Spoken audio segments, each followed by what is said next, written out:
I don't just walk away. You know, I can't do that.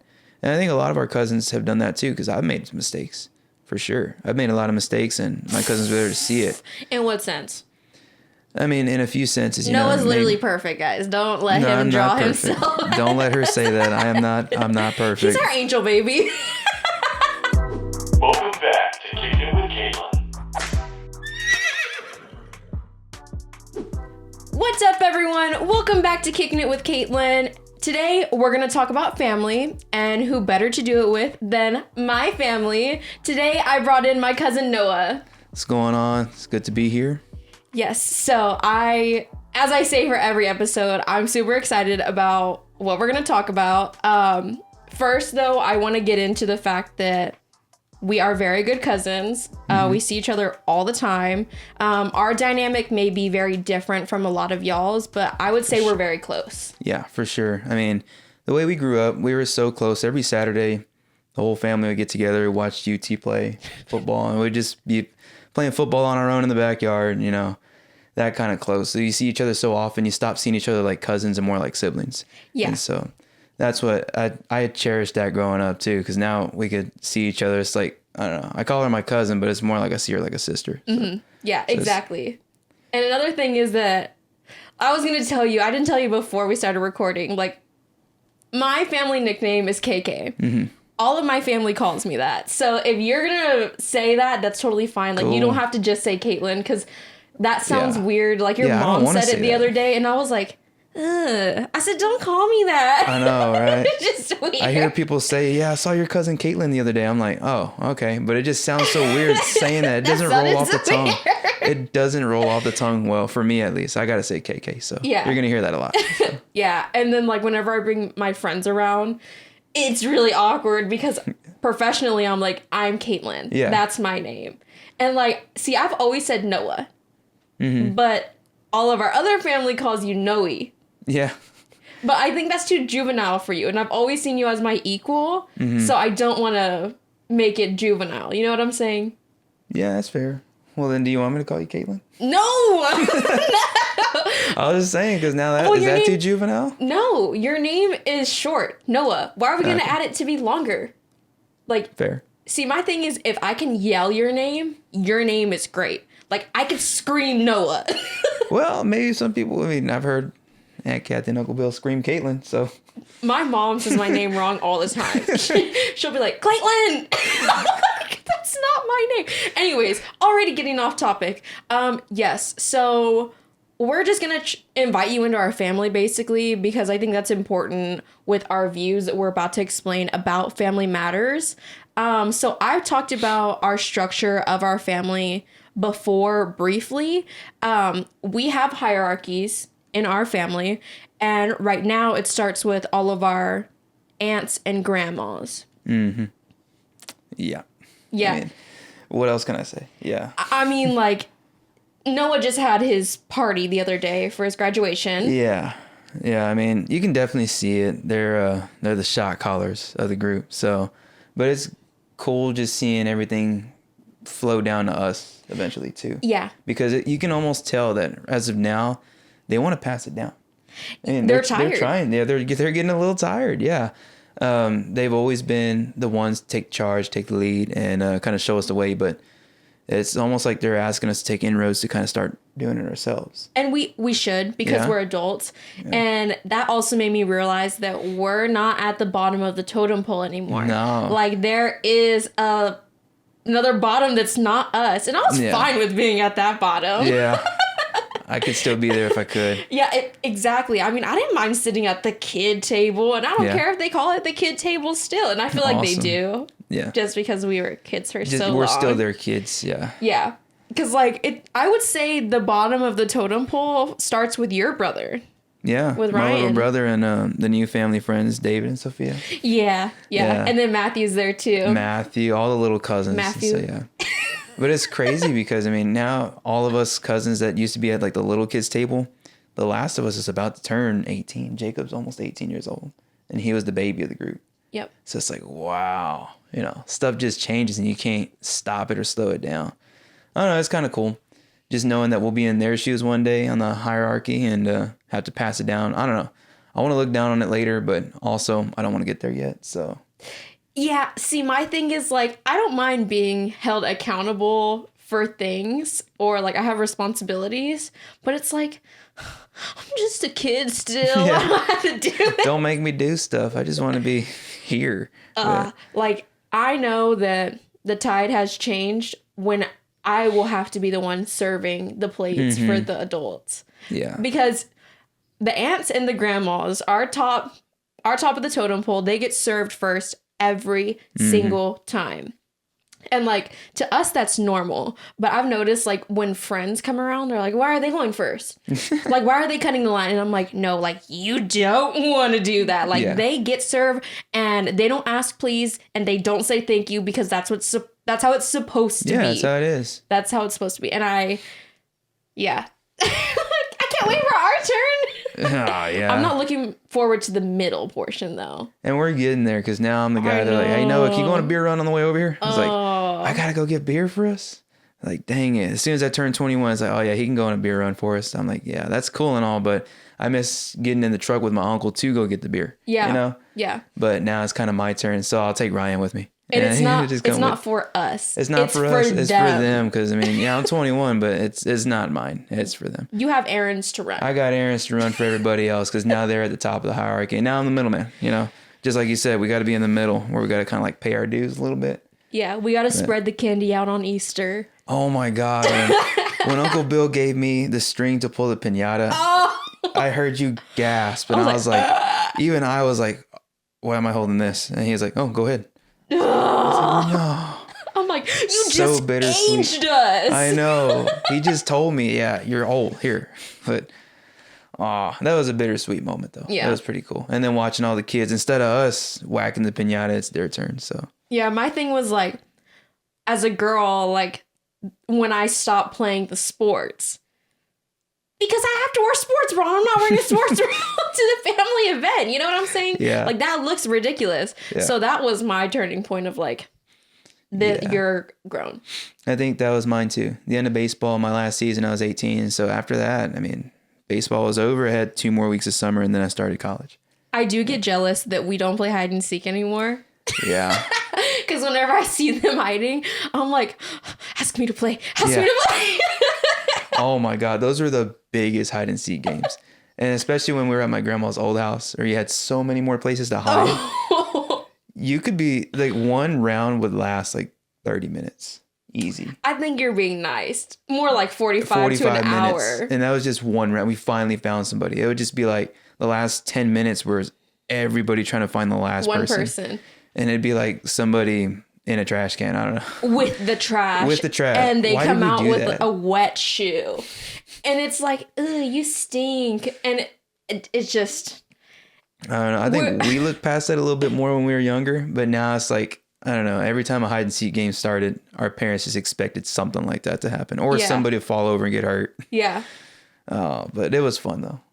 Absolutely. I'd yeah. do anything to go back for a day and do it all over again. So Oh my gosh, that would be so nice. that would be fun. But I am proud of how far we've come thus far. I was also going to ask you, so our cousins are obviously going to be watching this. We do have a lot of them. Mm-hmm. You are the first cousin to be invited on the show. So do you feel superior? I'm not going to answer that one, but you know, it's awesome to be here is what I can say. So thank you for having me. Yeah, I'm excited. absolutely. I'm not going to talk about future plans with the cousins because I cannot reveal my plans, but I have spoken to you about them. So we're obviously going to have to be in a bigger room whenever that time comes because there are so many of us. We got a lot. So like, just to put it in perspective, like how many of us graduated all at the same time in that same year? It was a bunch of us. It was like 5 and it was a COVID year. So we had that graduation crammed into my house. I think because it was you, me, Boo, Matthew, Christian.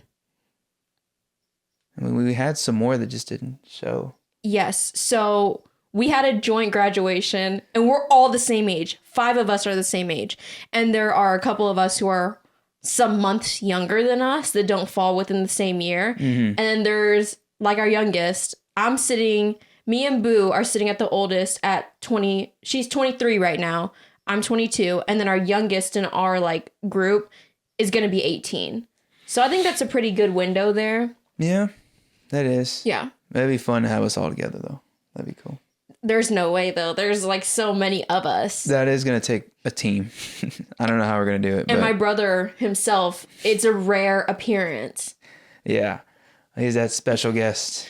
That's a whole nother problem, but we're not going to talk about that. Okay, so anyways, I want to talk about generational curses. I told you I had one in mind, but I want to hear, did you think of one that we had in our family? I mean, if it wasn't for bad luck, we wouldn't have any. You know, Yeah. like, that's such a general curse, but it is especially true for us. Like, we'll be the family to make a reservation at the Salt Lick to go, celebrate something. And one of two things could happen. It could rain and the only seats they have are outside.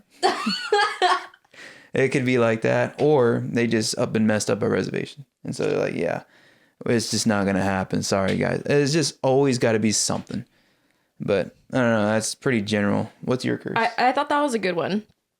I think that I couldn't find one to begin with, but then I thought about my grandma, and then I thought about your grandma, and then I thought about our parents, and then I thought about us. So I think that all of us are really bad at being passive with each other whenever we have a problem with each other. Like, for the sake of not making it a big deal, we'll just stomach the problem. Right, and then it just grows. And it will just bother us, and it's just, we're not going to speak about it.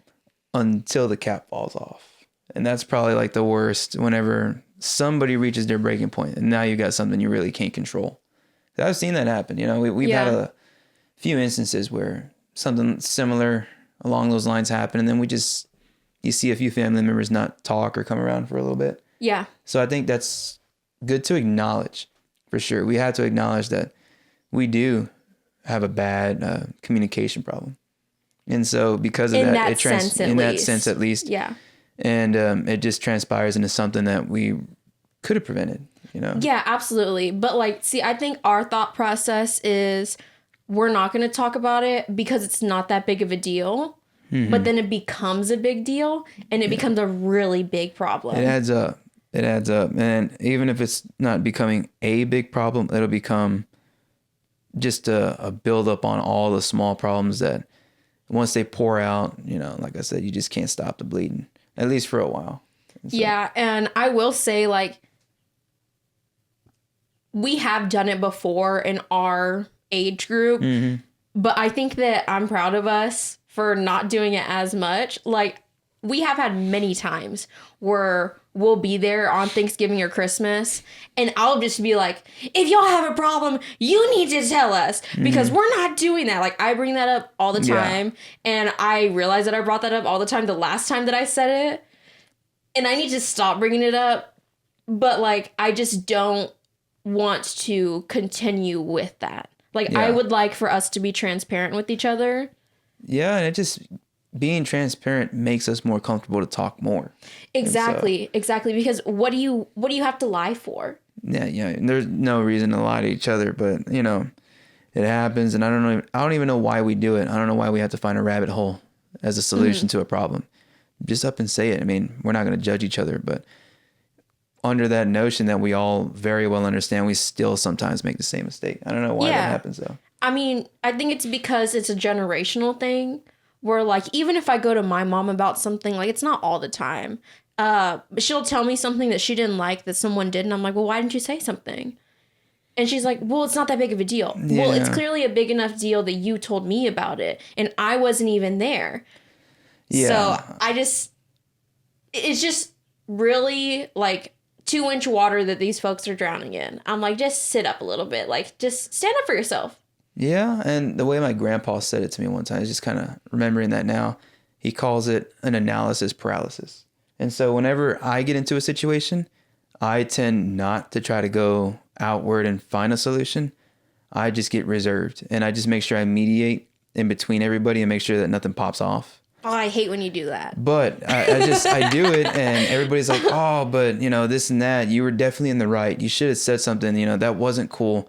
I'm like, yeah, but you got to remember, this could happen. They might take it a certain way. They're going to come back to these people, and you know how they might feel if we start talking that kind of way.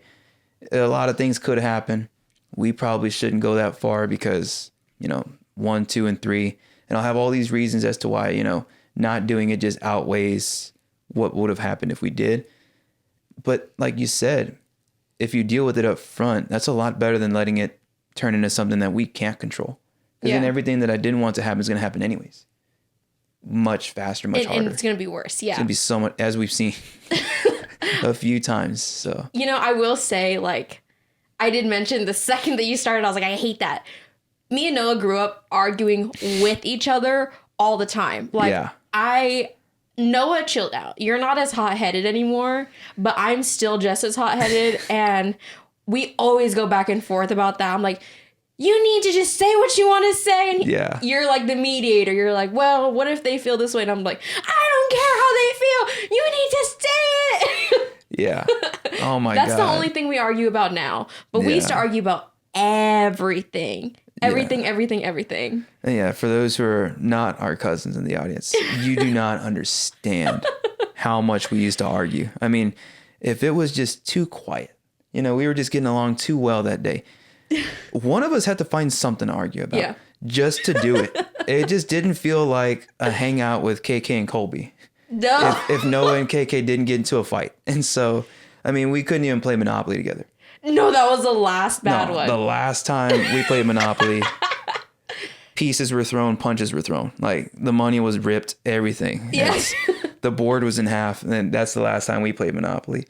And it was funny because back then I wasn't the mediator. You know who was? Colby. For sure. He was the guy who was just like, everybody just calm down. Everybody just calm down. We were the instigators. We had to start it. Ray just sat back and just... That's it. He enjoyed the show. And Matt would just kind of laugh too. So him and Ray just kind of sit back and just laugh and Boo's watch like, us go. What are y'all talking about? I know. After everything was all said and done, it was just always, it never failed. Perfect timing. We finally got it all out of our system. We're back down to normal. And Boo comes in. So what are y'all doing? So, and oh my God. So then it's like, well, KK did this. And then I didn't do that. Yes, you did. And then it's just like, so then it gets started up again. And then Boo just started laughing too. I don't know. It was just, if you wanted to see. It's like the replay mod, basically. But it was fun.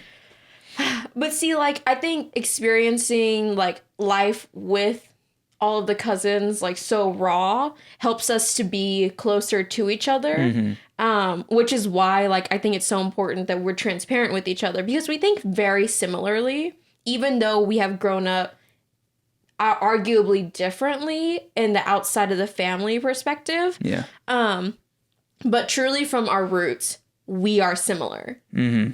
Yeah. But it's cool because when we look at each other, we may have come up similar and we think relatively similarly, but we grew up the same, but we grew up into 5, 6 totally different people. Mm-hmm. I think that's so cool. Yeah. I mean, Mick, my mom, and my uncle grew up in the same household. And my grandpa and my grandma, they didn't treat any of them any different than the other.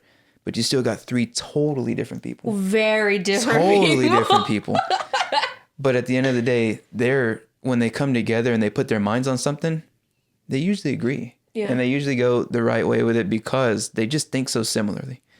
Not all the time. But that's so interesting. That's interesting because as different as all 5 of us are, that's an even bigger equation. As different as we all are, we will still get back on the same thought path. I don't know. I think we could just read each other like that. We can read each other so well, and we still choose not to talk about certain things or get certain problems out of the way. So I don't know why we're so scared of that. And it's because we forget what you just talked about. We are relatively the same. So we could just deal with it in the same manner or sense. So I'm sure that if we all voted a specific way, it'd be very similar too, even though we would take it to our grave that we didn't. Mm-hmm. I think that if we blindly voted on a piece of paper and we were all being compared, it would be so similar. Even though we feel strongly about different things, we'd still come back to this, I guess when I say the center of our thought path. Like it's going one way. We might talk this way, might talk that way, but like you said, you put us in 5 different rooms and ask us the same questions, we're going to answer pretty close to the same. Mm-hmm. I'm just glad that we don't fist fight anymore, because there are families that fist fight until the day they die. Like I have met people who are like, yeah, my grandma got into it with her sister and they were punching each other. Yeah. And it's like, that's so disgusting. Like, I think at least our generation got that out of our systems. Hopefully. I don't see that happening anytime soon. No, yeah. I think we played enough WWE whenever we were growing up. We played enough WWE and it turned into enough UFC afterwards. There was that, somebody did a pile driver a little too hard. Yeah. And it's just like, forget about it. I just remember having to explain, like, Kathy and Uncle Bill had you on one wall. My mom had me on the other. Oh. Like, what happened? And it's just like, that's the worst. Because you don't, even though we're mad at each other, we weren't going to tell on each other unless it was life-threatening. Yeah. And I remember that one time where I told that you cut your head open. And I told you not to. You're like, no! But you're like bleeding from like the top of your head onto your eyebrow. Yeah, and I was like, you're not I was like, don't tell anybody. Don't tell anybody. It's not bad. That thing was dripping down. In my perspective, your brain was probably coming out. But it's awesome looking back. I was like, you know what? As much as I'd have told her not to, my cousin didn't want to let me die. Yeah, that's what it really boiled down to. That's what it boiled down to. I was all mad. I was like, why did you tell? Like, Uncle Bill had to get like a rag and all this kind of stuff to stop the bleeding. I'm just sitting there like, why did you tell? I told you not to. I'm going to fuck you up later. Oh, I was like, my arguing partner. Oh, that's awesome though. Okay, off topic. This is so random. Out of all of the majors that you could have chosen, why did you pick the one that you did? And go ahead and tell them. Well, so I've actually had 3 majors. Yeah. I don't know how I graduated on time, switching 3 times, but it all started in high school in my senior year. I got into the mock trial team, and it's basically where you get a case and you're supposed to analyze it, create direct and cross-examination, and part of it, you have to be a witness for some of the cases too. So you learn how to be every single rung. That solidified that I want to go to law school. I want to be a lawyer. So then I did some studying, and UT Dallas sends a lot of kids to law school. And a lot of those kids go to UT Dallas on the School of Criminology. Oh, okay. So that's why I wanted to do that. Well, COVID hit, so I didn't even have to go to Dallas for the entire first year. That was some I did, shit. Yeah, my first year of college, I was in my room. Didn't leave home at all. Didn't go to Dallas. Didn't even go down the road. And so as I was looking at the curriculum, I just kind of looked and said, I think, and this is not downplaying criminology, it's a great degree plan and it's really interesting, but it just wasn't interesting enough for me. And I didn't see the practicality of it within myself. So I was like, you know what? I want to go to UT and I want to find something else that's more interesting. But I didn't get into UT right away from UT Dallas. And I didn't want to waste any time, so I went to ACC. There, I decided, let's try business. And so I was a business major for half a semester, and I realized I can't do any math. I'm horrible at math. So college will tell you can't do math. Yeah, it'll show you. It'll tell you the truth. And that was the truth. I cannot do any math. So I thought, well, what do I want to go into? UT doesn't have any criminal justice, which would have been similar to criminology. But they did have government. Mm-hmm. And I've always been interested in government. And it wasn't going to be business, wasn't going to be CJ or anything along those lines. And I didn't really want to do philosophy, sociology, anything like that. And I am not a scientist. So I was like, I am not a scientist. And so, you know what? Government didn't sound too bad. And so I went in there and I loved it. I absolutely loved it. And it's when you learn about, I took a class called Political Parties, where it's just a political science class with theories behind the phenomenon, which is a political party. That sounds so fun. Right, it was. And there was a lot of stats involved. I like political science too. There was a lot. We had to do stats in that class and another class called Statistical Analysis in Political Science. And so I found out that when I put my mind to it, I can do decent at math. I got A's in both classes. But, that doesn't mean if you put me in a calculus 2 class that I would pass in any sense. Yeah. I caught on to stats more than I did anything else. But it was when I was in there, I got a job with a government affairs agency in the Texas legislature. And that sealed it all. That put it all together. Started out, wanted to go to law school. I still want to go to law school. That's the only thing that didn't change. That was the constant. Yeah. But I was like, you know what? I don't want to be a public defender. I don't want to be in the criminal part of the law. That's just not where I want to go. Don't want to go into the business side of it either. I don't want to be a business lawyer. It's just not appealing to me. But government, I just realized I do like being a part of the legislative process. I do admire everything that happens to the judiciary. And I'm not going to get into the politics of it right now because I think that's just another topic for another day. Yeah. But it's when you see topics that really interest you and they pull your heartstrings. Like when you see it go one way and you admire it and then you see it go another way and you're like, no, this can't happen. So now I really want to go into constitutional law somehow. And then I want to take that and use it to do two things. I want to follow my cousin's chief of staff. And my cousin is State Senator Carol Alvarado. And her chief of staff was a lawyer at first, and now he's her chief of staff doing a lot of stuff with public policy. And I got to talking to him. He's like, yeah, I didn't think I wanted to do politics either. I just want to do law.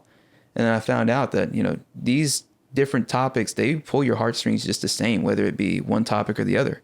They'll get you just as fired up, and you want to be a part of that.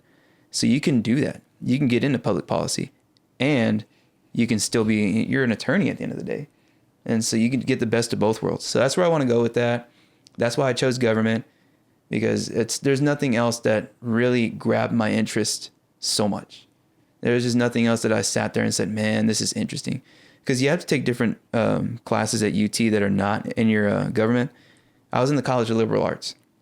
So they force you to do that. You have to take classes that are outside of your major and outside of your minor.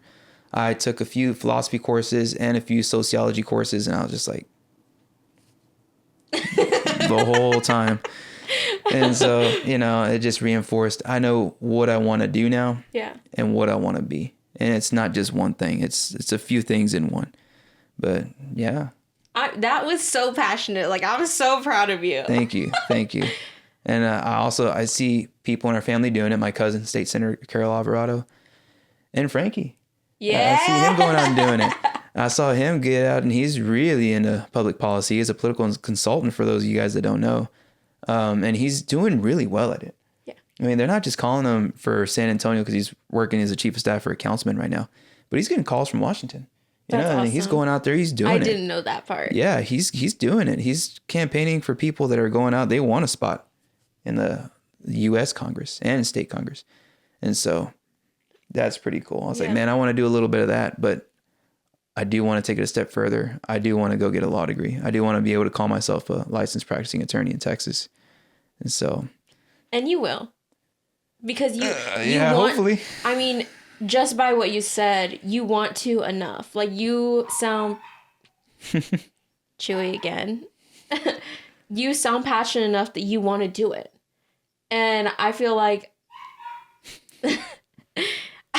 there's been a lot of people that I've talked to that I'm asking them, like, oh my God, can you shut up? Anyway, so, I've talked to a lot of people who want specific things, but they don't want it as bad as it sounds like you do. Like, you have a plan. Yeah. And yeah. Having a plan is the most important part. That's exactly what my uncle told me. And I've stuck to it. I hate that I just said the same thing. That's another topic, talking about family. But he did tell me. It just made me think of a question. Uh-oh. People always ask, like, who do you warn your friends about before bringing them over? That's the first one you got to warn about, yeah. That's really the only one that I ever warn people about.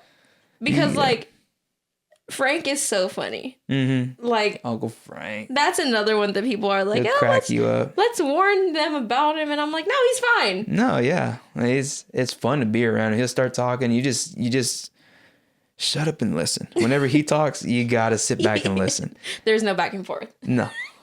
It's just him. I also always warn them about my grandma, too. Because, first of all, my grandma can't hear for shit. Another thing is that, like, all all of us have this really bad habit of consistently talking about the same thing over and over and over again. And she tells like the same story over and over again. I mean, it's just one though. We have multiple that we... Yeah. But it's still the same damn thing. It's like a comedian when he has his jokes, he has his set for the tour. I'm sure he's tired of like saying the same joke at a different venue every single night. Well, we don't get tired of it. I don't know. It's just... No. But we've got the same jokes. And if you would just, have us in a room and then an audience out there listening to us, we could just do that. And we we can go laugh on tour. every time. We laugh every time about the same stories. Worse. And you could just have us going on tours saying the same jokes and we would just get everybody cracking up every time. We've got that comedian set. We know our jokes and we're going to stick to it. And to bring it back to your uncle, he's not a bad person. No. On the surface. He's just rough around the edges. But if he don't agree, he ain't gonna agree with you, and he's gonna let you know. So and he won't change his mind. That's the warning that I give. It's not to shit talk him. It's just to say like, you just watch what you say. Because you'll know. You'll know if you don't agree. Yeah. And then that will be an hour-long conversation of him explaining why your opinion is wrong. Mm-hmm. And people don't want to listen to that. Yeah. Especially if you don't know the guy. Yeah. I'll listen to it. I've seen a lot of people come in and that happens to them and they're just like, dang, what did I get into? And you're like... Dang it. They try to find a way out of it and it's like, nope, he's going to follow you. Yep, exactly. He's going to find you again. He's going to finish it. Exactly. Okay. So we're going to move on to the next topic. We're going to talk about family drama. We're going to start easy though. I think we've kind of dipped into how we want to handle it. But like ideally we're going to talk between like our 5 cousins. Like those 5 of us, we're sitting at a table. Some shit said that something's always said, first of all. How do you want to go about being older, sitting at that table and handling things? Like, do you have any ideas about what route you want us to take? As to how to resolve like potential issues and conflicts? Exactly. Well, I mean, and I might already said this too, but I'm very reserved. I've always tried to be more of a mediator and, I just got to sit back and I got to understand everybody's position first. That's the first thing I'll do. I mean, before I go out and start to take command over what we should be thinking or doing or how we should act, I have to sit back and listen first. I got to understand where everybody's coming from and why they might be thinking that way so that whenever I do give my 2 cents, I don't step on anybody's toes on accident. I don't want to step on somebody and say something without considering, oh, wait, well, this is probably the cause of that. Yeah. And that's pretty touchy too. And so you got to understand everybody's bounds before you start trying to find a solution. Because it's really easy to slip up. And you really think that you've got a logical solution. You think you got a very well thought out logical solution. Then you start talking and you see somebody's response to it may not be what you wanted it to be. And then it just hits you immediately. You're like, oh, I probably shouldn't have said that because I forgot this and that. I forgot that they would take it this certain way because of this thing or that person. And it's like, dang it, I messed up. And now you can't get anybody's attention back because, you've kind of stepped over a line. There's a lot of lines you got to walk. And that's what makes it hard, for sure. When you feel like you're just walking in between a bunch of lines and there's just no way out. There's no way to reach a solution without crossing one of them. And I think that's why we tend not to address issues up front because we sit back, and I know I do when people ask me and something could have been directed towards somebody else or towards me that was just wrong. Everybody knows that was wrong. And especially whenever it's directed towards me and I talk about it later with somebody else in confidence, they're like, it's not incompetence. Yeah. But that's another thing. Yeah, it almost never stays in confidence. It might be in confidence in that room, that moment. But it's going to get out. But they're just like, man, you were totally in the right. You should have did that. You should have said that because you were in the right to say what you wanted to say and put your foot down. And I'm just like, yeah, but you got to remember there's too much that can go wrong. I can't talk about this thing because that's a sensitive topic to him and other people. Yeah. And they're going to report and say, hey, Noah brought that up and this is what he said. Or Noah brought this person up and that's what he had to say. And you got to think, it's going to come back. It's going to come back somehow. And I think that's what keeps us scared. But that's just, I don't know. It makes it really hard to get your point across unless, and you've seen it a few times where I see that all of that has to get put aside because something's going to hit the fan and we're not going to be able to clean it up. Yeah. And like, you're just like super thoughtful. Like that just goes to show how thoughtful you are about other people's feelings and other people just in general. And you know, see, I think that with us being transparent with each other, that will avoid all of that. Because yes, like you should take a step back and think about how that's going to make someone feel. But if we're comfortable enough with each other, if you say something out of pocket, you're going to be like, oh, well, that's because they think that way. At least they're being honest with me. So that's why I aspire to be so transparent. Because it's not malicious. I don't, like although we're very similar, none of us are the exact same. We're not going for the exact same things. We don't even look very similar. No. At all. Yeah. So like we're only similar by blood and that's it. So we're not envious of each other. No. Like there's no reason to. There is none. So that's why I think that like it makes it worse that you're thoughtful now because whenever something used to happen between us 5, me or you had to speak first. Yep. It was not even our issue. It could be an issue between Matt and Boo. And you and I are the ones. It's like, I'm Matt's lawyer. You're Boo's lawyer. They're and like we're this. just going to.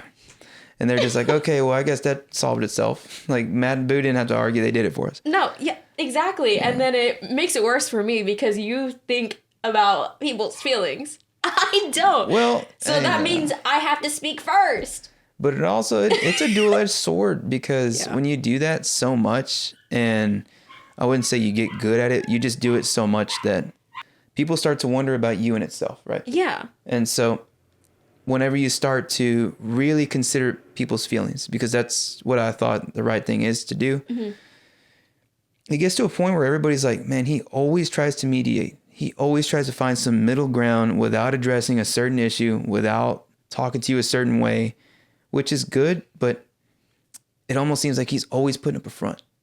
Yeah. I feel like that's the only way it can backfire on you because everybody's like, man, he's too perfect with his response. He's too perfect with not telling you something that you didn't want to hear. So he's really good at not doing that. He's really good at putting up a front to keep everybody happy. And it's hard enough to do that with one person. And people are like, man, he always does that with everybody. And so people always think, am I getting the real Noah? Am I really getting Noah for who he is? Or is he just saying what we all want to hear? But I'm just a genuine person. And that's why, and it's maybe a little bit off topic. This might be way off topic, but I'm so genuine that I'm not too social. I mean, social in the sense that I make a lot of friends. I know how to make a friend. I mean, I'll go somewhere and I'll leave knowing somebody else and we would have shaking hands and I met this guy. He was really cool. But when it comes to small talk, which is what most conversations are, where you go anywhere, not just at a party or anything like that, but you're just hanging out and such. Yeah. People don't want to get deep into a conversation. They don't want to take it that extra step and get a little bit deeper. Everything you talk about, and there'll be 1,000 things you talk about, it's all very surface level. It's all small talk. And I suck at that. You know, I'll talk about something and as soon as we hit that topic, I don't just do the small talk and stay on the surface. I always think about it and just get a little bit deeper. And everybody's just like, bro, that's way too deep. Like, and we weren't even going that far. And then it just turns into like, oh, he's kind of awkward. I was just trying to be genuine. You know? Whatever. I think that you're thinking way too hard about it. Well, that's probably exactly why I'm not too social. I don't know. I just suck at small talk. But anyways, back to what we were talking about. I try to mediate so much and everybody just thinks that's good, but it's not good. Like, am I getting him or am I just getting a version of him that's going to keep everybody happy? I don't think that. I don't. But oftentimes I do want to choke you, wring your neck like Bart Simpson. Like when we were younger? Because I need you to back me up. Because like out of us 5, I keep referring back to us 5 because it just makes the most sense to me. like we're keeping it small, but there's enough people. We are the most outspoken because the other three will wait. And they don't say anything stupid either. I think we set that up, though. I think we set that up. Like you said, we used to just kind of argue on our own behalf and everybody else's behalf. So maybe they're just conditioned. Maybe y'all guys just think, you know what? If something was said, what do Noah and KK have to say about it? You know, it's like, I feel like we kind of oftentimes take a little bit of charge with every conversation. And so I think that's what everybody in our family too, and not even just with us cousins.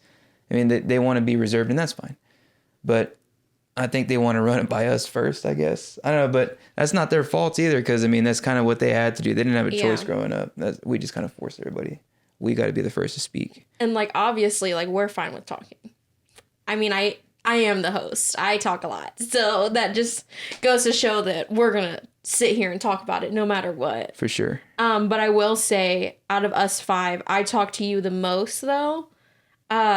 I don't know, just because, like you said, like, we're conditioned to it. Like, I'm not scared to talk to my other cousins. No. It's just that I don't think that they're as outspoken. And again, there's nothing wrong with that. And it's not necessarily that Noah agrees with me every time, because we disagree. Yeah. We disagree. For sure. But I mean, I guess you're right. I never saw it like that. We have conditioned ourselves and our cousins to be that way as well. Yeah. I mean, and I'm not saying that they're too soft-spoken or that they won't speak. They do. No. Yeah, our cousins speak. They're spoken. But it's just we speak like that little bit more. Maybe not a little bit. Maybe a lot of it. You know, I think we well, are. Then we all just speak a lot, though. Like, if you put us in a room together, it's so loud. Like, our just house, us five. Yes. Like, you have to put us in a room by ourselves, because I feel like our whole family, we're so chatty.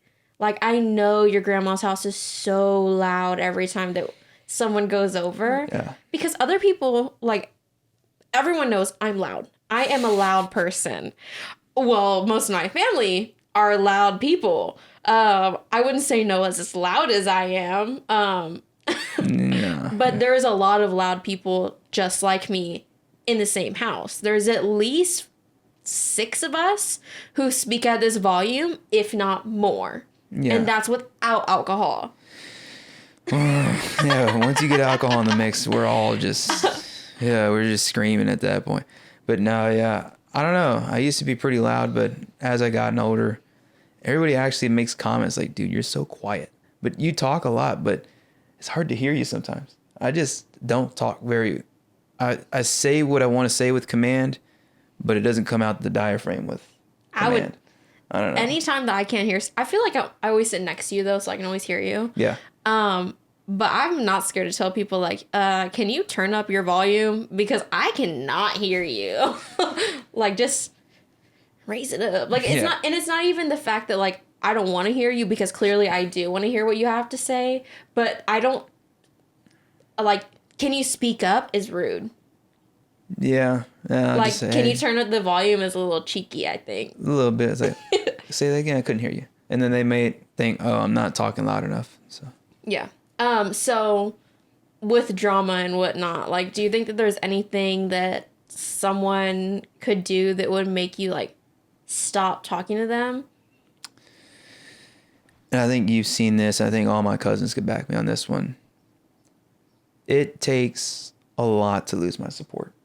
It takes so much. I mean, I will stick by you through a lot, even if you kind of mess up and that mistake was directed towards me. I don't just walk away. You know, I can't do that. And I think a lot of our cousins have done that too, because I've made mistakes, for sure. I've made a lot of mistakes, and my cousins were there to see it. In what sense? I mean, in a few senses. Noah's literally perfect, guys. Don't let him draw himself. Don't let her say that. I'm not perfect. He's our angel baby.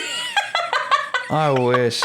You know, I've made some mistakes. I've gone too far a few times. I've gone way too far a few times. And, you know, I have not lost any support from any of my cousins. And I refuse to lose that support, just like I refuse to give that support away. Yeah. I can't do it. But I think in the sense that, you know, like you said, is there a breaking point? And I say, sure. I mean, if you have not just received support from me, but I've gone over the moon for you, and I've shown that to you, and you seem to acknowledge that, and I've shown you that I'm gonna do anything I can, and that no matter how much you mess up, I'm gonna stick by you. Mm-hmm. But you still find a way to not only negate all of that, but to throw it back in my face intentionally. Not just throw it back in my face in the sense of I'm trying to help you and you won't take the help. Too many people are too quick to say, oh, you can't help somebody who can't help themselves. And a large part of that is truthful, but I just can't stop helping you. Now, if you won't take the help, that's one thing.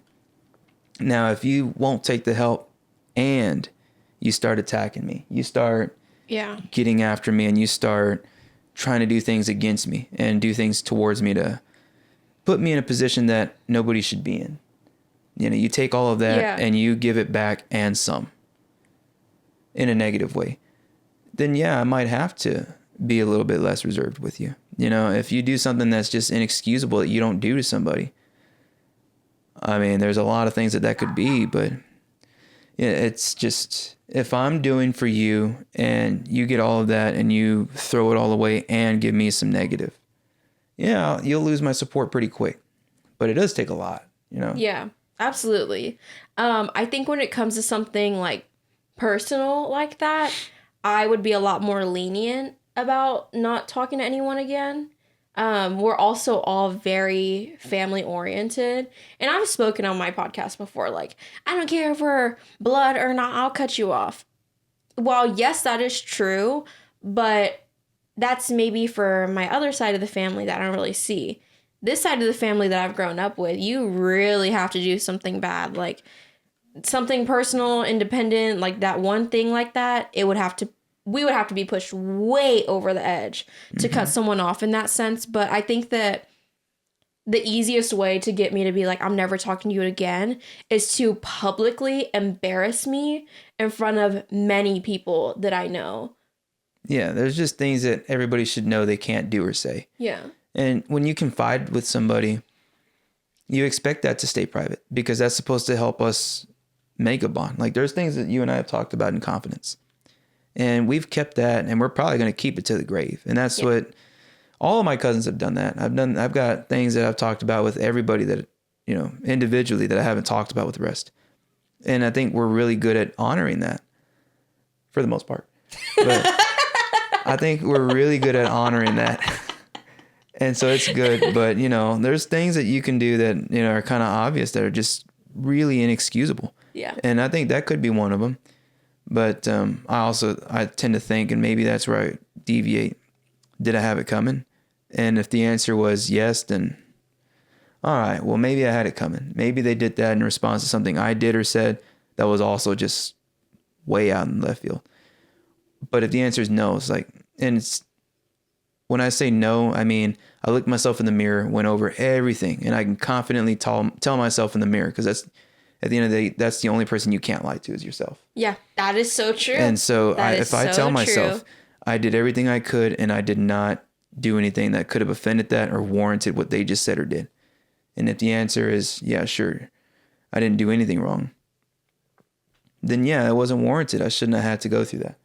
But if I do look at myself and say, well, no, I did push it way too far as well, then the next step is, let me call them up. I got to apologize for something. We got to get past this, and we got to get past it now. Yeah. You know, because the more it lingers, the worse it gets.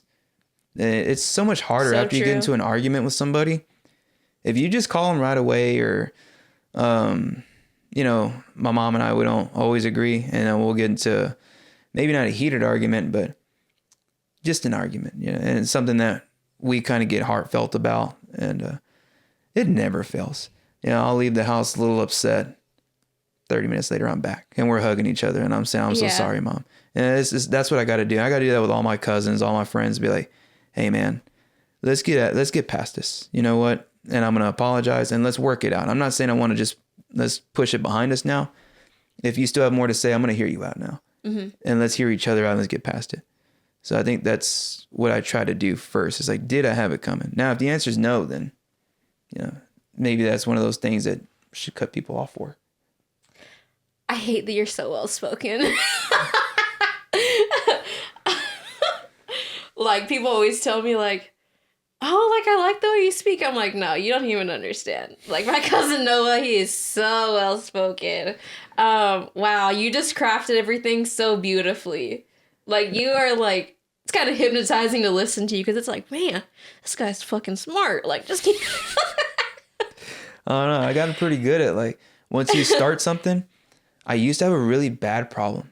I used to not know where the conversation was going. Like, I had so many ideas, and I would chase after every single one of them, but not bring any of them back together with themselves. And so then I gotten better at, like, oh, wait, I got to tie it back. And then I got to tie everything back and bring it full circle. Or else it's just a very long, confusing rant that nobody understood. Yeah. And it's just like, what was the point of all that? And so... I feel like that is podcast episodes, though. Yeah. For the most part. Where it makes a lot more sense in your head, and then you say it, and you're like, nobody understood that. Yeah, sometimes I watch these back, and I'm like... What was I thinking? I was like, why? Where was it going with that? Why? I forgot. Oh, that's where I was going. I just forgot to say it. Yeah, like, my season 1 episodes made more sense because it was, like, myself, my ideas. Like, I thought them out. Like, I would write, like, a whole, like, essay of what I was gonna say. But when you're with somebody, that can go anywhere. So that's why I started with, like, okay, we're talking about family.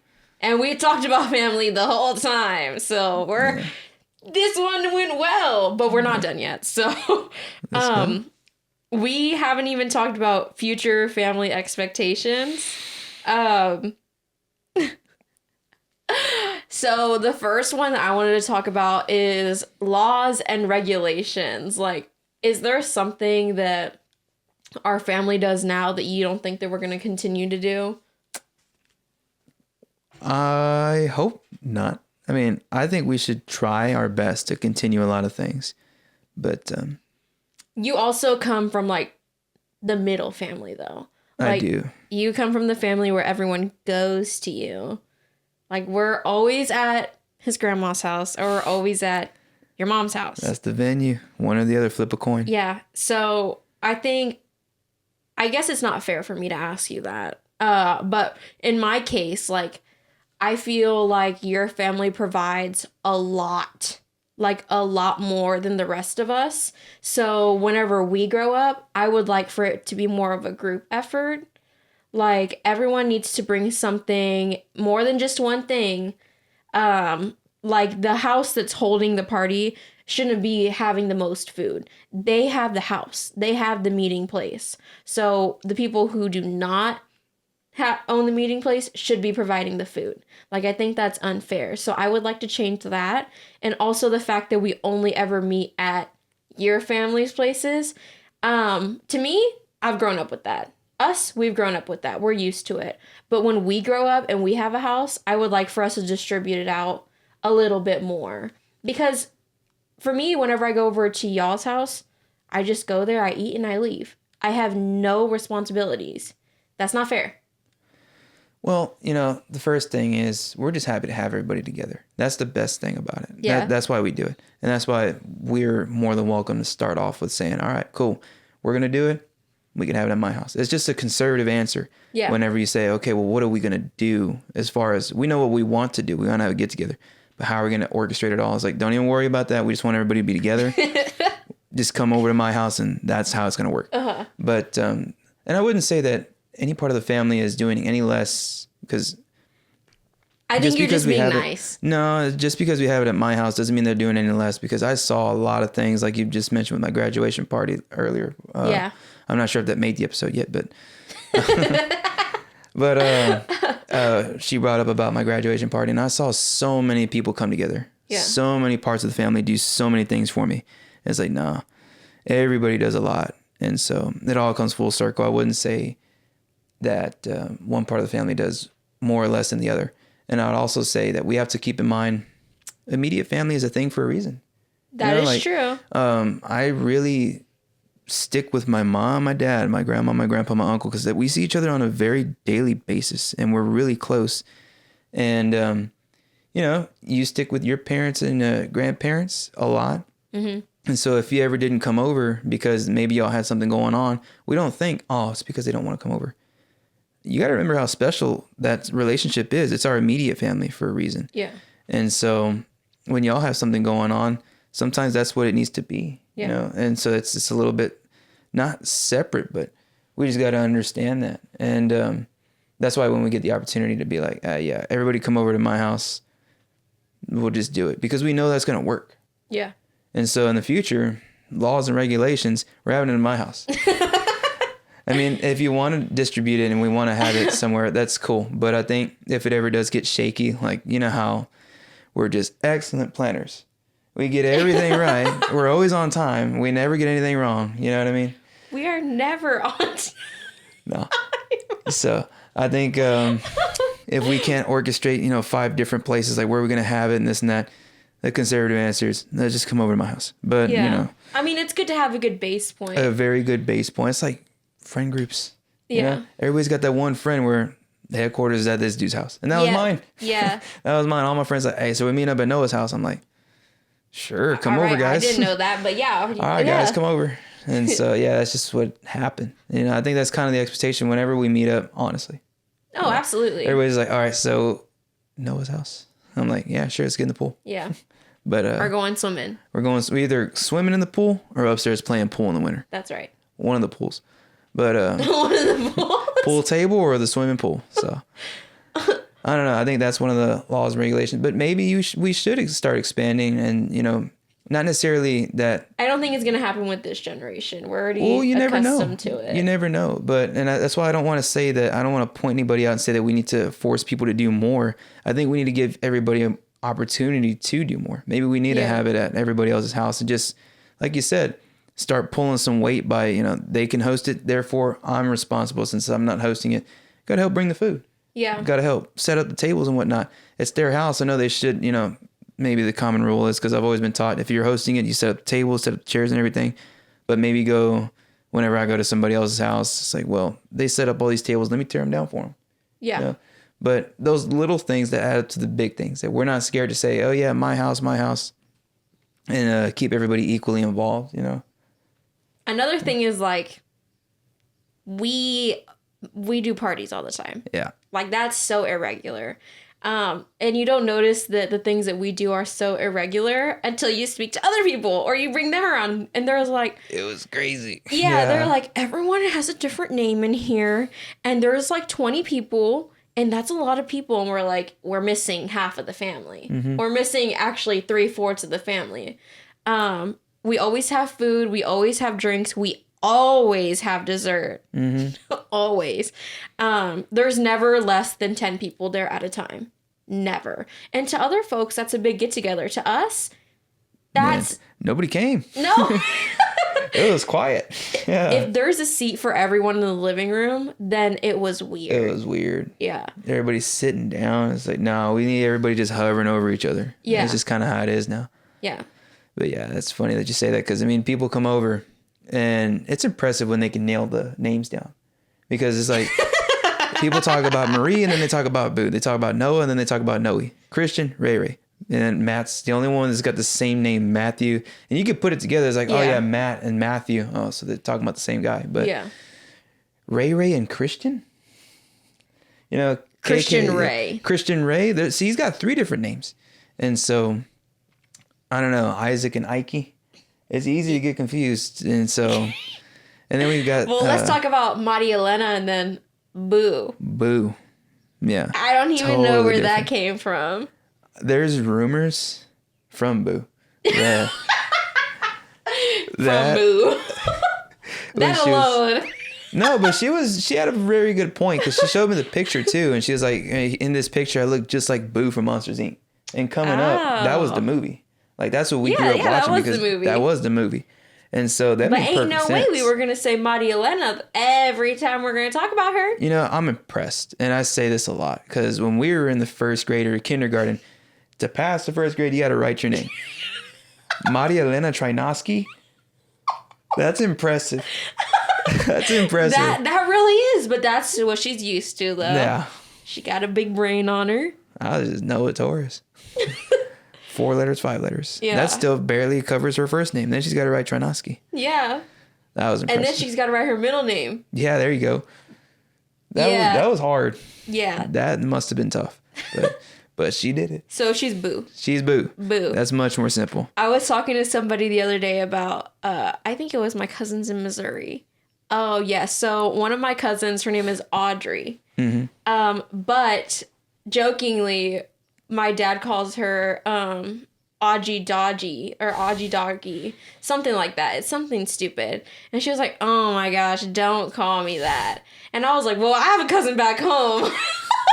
And she has like 1,000 different nicknames. Yeah. First, it started with Boo. Then LeBoo James, Boo Baka, Booge, Booty. All kinds of Buddha Chris. What did I come up with last? Boo Shiesty. There's something new every time. Every time. Poor Boo.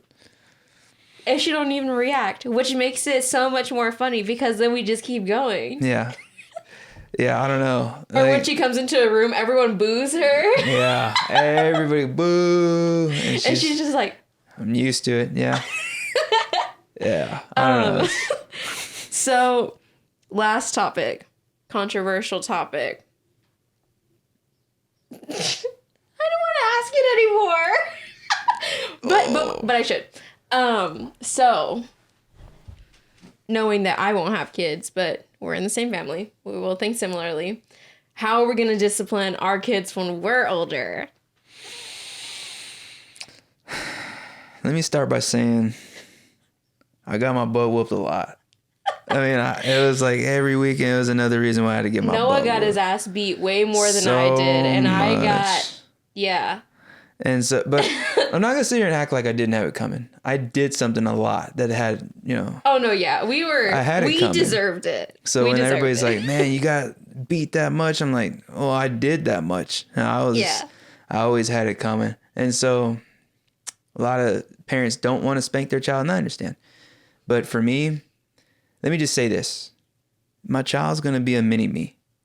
So let's just say... That's a good point. He or she is going to need that butt whooped a lot because I needed that butt whooped a lot. And that kid's going to have it coming so much. And so... That's such a good point. I've never thought of it like that. Yeah. And if that thing's anything like me, it's going to need some butt whoopings. And it's going to need a lot of...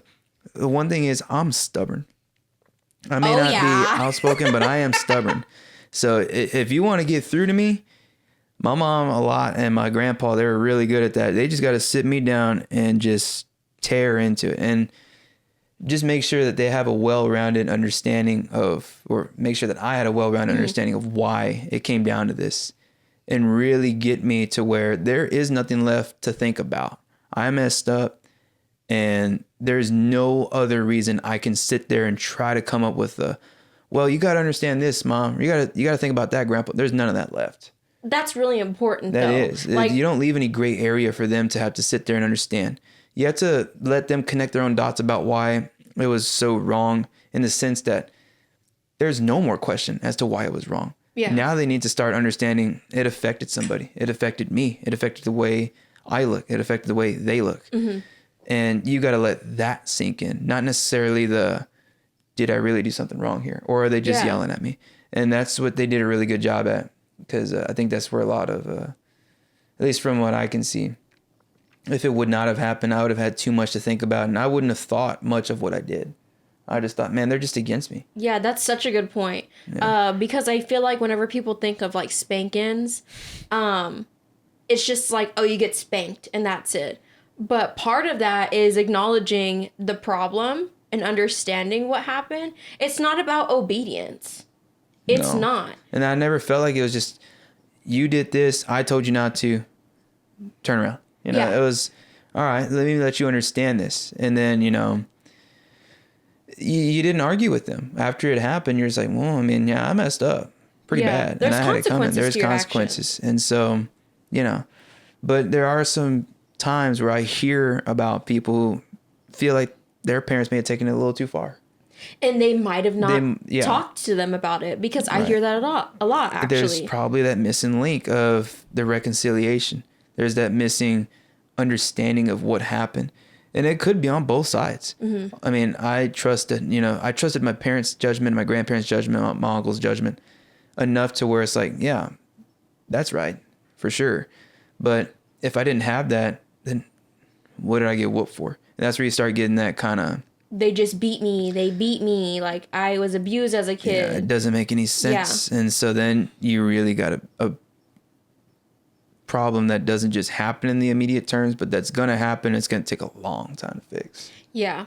That's so important. And you know what? I'm not going to lie. I haven't thought about it that way until you started to go off. And that's why I'm like, yeah, that is so true. Like, you do need a firm talking to as well. Obviously, not everyone is a good parent. Everyone is living life for the first time, no matter what your age is. So, you know, people make mistakes, but being beat just to be beat is not right. That's not what we're saying, because I completely agree with you. Like, if I were to have a happy accident, which may happen, yes, my kid will get spanked. Like, they will understand. And also another thing is, like, people are like, oh, you shouldn't beat a 5-year-old. I'm not beating a 5-year-old. Like, that's easy. Too young. Yeah, that's too young. I mean, the most There's I got... no mental competence there. No. You have to understand why you're getting in trouble. When I was that age, I mean, all I know is the belt was not used when I was that young. No. But this was. But even then... Oh, my mom. Oh, my God. But and she never took her ring off either. But but I had it coming, and she did let me understand. Even at that age, I knew what I did wrong. You know? Yeah, I know. But, you know, if it was something that could result from, you know, I misspoke. If it was something that just didn't need to come down to that, never happened. Never happened where I got spanked. No, yeah, like, if it was, like, a minor inconvenience, it was just, like, no. Like, I'm loud. My mom's loud. Your mom's loud. They will startle us with their voice first, or they'll give us the look, and we would stop there. You just knew. That's enough of a warning. Like, and I feel like we got plenty of warnings as children as well. Our parents must have had so much patience because we were devious. You and I, especially. Yes. Not the rest of the cousins. No, it was like, follow me. Yeah. If something went wrong, even if it involved all the cousins, it started with you, me, or both. And so, yeah, I don't know. They had so much patience, but then it made sense because then they would say, I told you this. I gave you that warning. Yeah. I let you get away with that. I let you get away with this. And you still didn't listen, so turn that ass around. Yep. And it's coming. Another thing is that, like, when we were really young, when we couldn't go to school, we went to grandma's house. So, I mean, your grandma is way younger than my grandma, but my grandma could never give me a spanking. She was too old. Either I would run away from her, or that woman's, like, old. She can't crank it back and whoosh, where it hurts. So, like, my thing was, like, we would be bad at B's house, your grandma's house, and then my grandma would tell us, you're going to get a spanking whenever your parents get home. So I had all day to prepare for that. Like, it was gonna happen. It was mental. And you know what? Whenever she told me that, like, I knew I did something bad. And then to make it worse, it's like, all right, your dad's here. Your dad's having a good day. He's in his monkey suit. Doesn't want to deal with any more, like, obedience because he's in the military already. This is what happens. Katelyn did this. She punched Colby. She tackled Noah, ruined his white shirt, even though we told her not to do that. And, like, they had to come together as a team, and then I would get my ass beat. And I would hear what she had to say to him while, you know, I knew I was wrong, and I was going to get spanked. So it's like, I knew well what I did wrong was coming. Yeah. I think that's just where it needs to start, you know? But honestly, I knew I messed up as soon as I did something. It was one of those things where it's like, you do it and you're just like... And I don't... And my mom was looking, like, dang it. All right. She didn't even think explain we would that one. purposefully, like, go and do something bad. But after the fact that we did it, we'd be like, we should have not done that. We should have not done that. And now we can't take it back. Exactly. Exactly. Yeah. And, like, a lot of the time, whenever we did something, it was never simple. Like, it was not simple. It was well thought out. Like, And it always resulted in someone getting a bruise or someone bleeding. Like, we're bad in that sense. Or someone crying. Yeah. I remember we were playing hide and seek, and you and Colby got in trouble, and I was trying to explain to Uncle Bill that nothing actually happened. He thought y'all were fighting with each other, but we were seriously like, y'all were running. I think it was Colby running around the passenger side of Orlando's truck, and you running around the other, and I was chasing Colby. He wasn't looking. You didn't see Colby, and y'all just smashed right into each other like hard. Like y'all were on the ground for like 30 seconds, just like, but y'all weren't crying.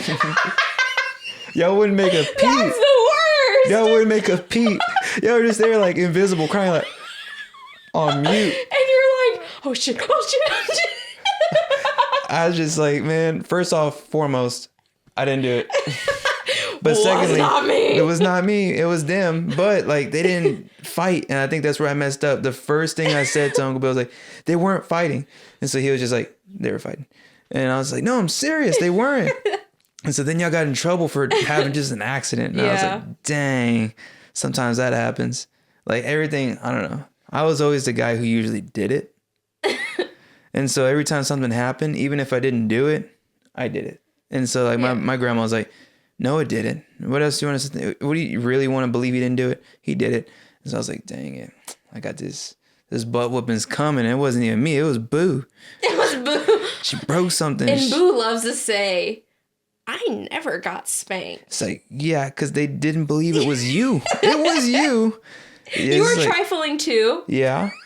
But even when it was her fault, all she had to do, if I was in the room, she was just like, and everybody believed it. And I was like, dang, what am I going to do? Argue with Boo? It's like, all right. I'll take this one. No, I'm walking to the bedroom. Yeah. Another thing was that like we never got beat in front of people. It was behind closed doors. So it was not an embarrassing like tactic either. Like it's embarrassing. Like when you see us go into the room, you know it's about to happen. It's because that you're second holding your butt and you're walking with your head down, and your parents like, yeah. Like, you know, I will over say there. that something that I won't do that I had done to me only a couple times was my mom pinched me right here. Ooh. Oh my! I remember. Right here? Oh, yes, God. Those two used to make me irate. Like they used to piss me off like no other. I remember like I tried to beat up my mom once when she did that to me. It only made it worse, but that's something that I do not see myself ever doing to my kid. I don't know why it made me so mad. I guess it's because it's such a soft spot. I remember my mom, she pulled me so hard on my ear, it popped. I was like, but I've never, you know, me and her might disagree. And I don't want to say we've ever argued. I want to say we've never like had it out with each other. We're just screaming and going back and forth. Mm-hmm. We've just simply disagreed. Yeah. Then I might say a few things in disagreement, but I've never sat there and like went back and forth with my mom, just like us screaming at each other. Never cussed her out, never called her anything you shouldn't call a woman. And, you know, I just never done that. And that's just from within. You don't do that to your mother. Yeah. And nobody's ever had to tell me that. But man, she used to pull my ear and I was just like, God dang, I just got to take it. But I heard it like snap. I thought my ear was like done. You thought it came off. I thought it came off. I was like, oh my God. The only reason I knew it was still attached because she was still pulling it. But I couldn't feel it anymore. I was like, oh dang. My eardrum even like went wee. I was like, there's no way. She didn't even like slap me or nothing. That's I don't know. It could be useful. Could be useful. I don't know. I don't see it, but it was useful in the sense that I stopped what I was doing. Yeah. Or I stopped saying whatever I was saying. But I think that this got used on me though because I was too old to be spanked. You could feel it for sure. Yeah. Most definitely. Back to what you were saying about like never calling your mom anything. I cuss a lot. Like I have a problem with cussing and I really try hard not to cuss around like family, but it slips sometimes. I have never, ever cussed at my parents before. I have never cussed at them, like, in an argument or anything. Like, I've cussed around them plenty of times, but never in my wildest dreams would I ever think about cussing out my parents or even, like, calling them a name or anything like that. Like, I Can't do it. Yeah, exactly. Can't do it. Even if like I want to argue with my mom sometimes, but I just keep my mouth shut because we're going to disagree. I just can't do that. I can't sit there and argue with her and say something I'm going to regret, you know? And so I won't. So I think that's one of those times where you ask yourself, does the kid need to get punished? That one's almost 100% chance. Like, yeah. Unless I had it coming as a parent. Yeah, like, that is true. I mean, like, people make mistakes. Everyone makes mistakes. It doesn't matter what your age is. But I think our parents did a really great job raising us. Of course, it's all a group effort. Yeah. I think that it really helps that we were together almost every day and we saw each other get similar punishments. So we knew where the line was going to be drawn at. I think that was important. Yeah. For sure. Because imagine if my parents never spanked me and we were together every day, that'd be very different. Yeah. Then you would probably sit here and say that your parents beat you, or vice versa. I would sit here and say my parents beat me. That's a good point. I didn't even think about that. I really didn't think about that. But yeah, that would be different. It's a different walk of life where it's like, why do I got, I mean, they did the same thing. She did the same thing. Yeah. And got away with it. I mean, at that point, it's like how I said, the physical punishment is one part. The reconciliation of why that had to happen was another part. Without that physical punishment, it's just a bunch of words. So then you don't have either form of discipline. Yeah. And it's just a bunch of words that you can honestly just like go in one ear and out the other. You didn't learn from any of it. And you don't see that your actions meet a consequence. You miss out on both of that. I think it takes both and not one or the other. And so it's got to be both. I think so too, because a lot of people soft parent now. And while, yes, it works sometimes, I know that wouldn't have worked on me. Not me. Soft parent, I would have took advantage of all that. I'd have been off the chain. Yeah, and I think that it also wouldn't have worked because we all talk a lot. Like, our family's just talkative. So if you're going to punish me by talking, which is what we do every day. You just changed the topics, all you did. Yeah, it was never going to connect. Yeah. So I guess that's also important to make sure that, like, how you raise your kid is similar to the people who you're bringing your kids around. That is very important, I think. Because, like you said, it's a standard, but it's a little bit more invisible. Yeah. It's a little bit more invisible because it's not one of those things where it's like you go into your house and you know what the expectation is.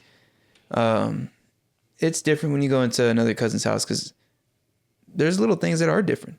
Because everybody is a family of their own. Everybody to each their own. And not everybody's the same. I want to go to law school, so I think about it as a case-by-case basis. Nobody is the same. And so you just got to acknowledge that. But when you're younger and you see so much similarity, you understand better. Chewy. So, yeah, Chewy's here now. It is a case-by-case. You got to understand everybody comes from a different background. Every family's different, so their standards are catered to their needs. And it's, I think it's similar enough. We saw enough similarities growing up to where the invisible barrier, it was not a barrier, it's just a line that we all knew. And so we didn't get envious. We didn't sit there and be like, well, why is it for me and not for them?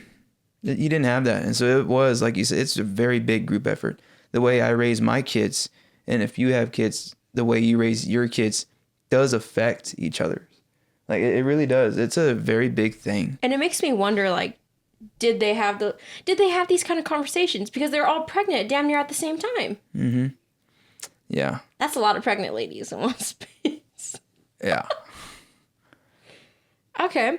Well, I think that's going to be it for today's episode. I think we touched on a lot today. Definitely, hopefully one of my longer episodes, just because Noah's so freaking well spoken. I would like to do more with more of our cousins in the future. But this is just a little bit of a taste of what it's like to be part of our family. This is not an advertisement of if you want to join our family. Just letting you know. Right now, we're full. Yeah, we've got enough. We're going to have to get a bigger venue for that one. But yeah, most definitely. Do you have any final words for the people? Well, I don't know. When I'm asked something, it's either I got an answer or I don't. I mean, And if you don't have an answer, That's totally fine because we've done a lot of talking I've today. done enough talking, but it's good to be here. It was great to be a part of the show. I've watched a lot of your episodes, and so yeah, it's awesome. I'm really proud of you. I'm really thank you. happy for everything that's going on. I think you're going in the right direction, and it's just at a point in time where it's just you're gonna hit your break. You're gonna hit your big break. I never know how to take compliments. Well, you're going to just be patient, and thank you all for supporting my cousin, whoever watching. Oh my gosh, you're gonna make me cry. I need to stop right now. Thanks for Noah having me always here. makes me cry with his speeches like that. Like Noah is one hell of a speech giver. But yes, that made my eyes watery. Okay, anyway. So that's going to be it for today's episode. Thank you guys so much for taking the time out of your day to watch us. I hope that you liked the new setup. I didn't tell Noah that we were going to sit like this. Yeah, I was looking at him. I was like, oh, okay, so I'm going to have my own chair. And then I get to the couch. I'm like, oh, okay. Yeah, I think I'm going to get another couch. But everyone sits on a rolly chair. Yeah. And people roll out of frame.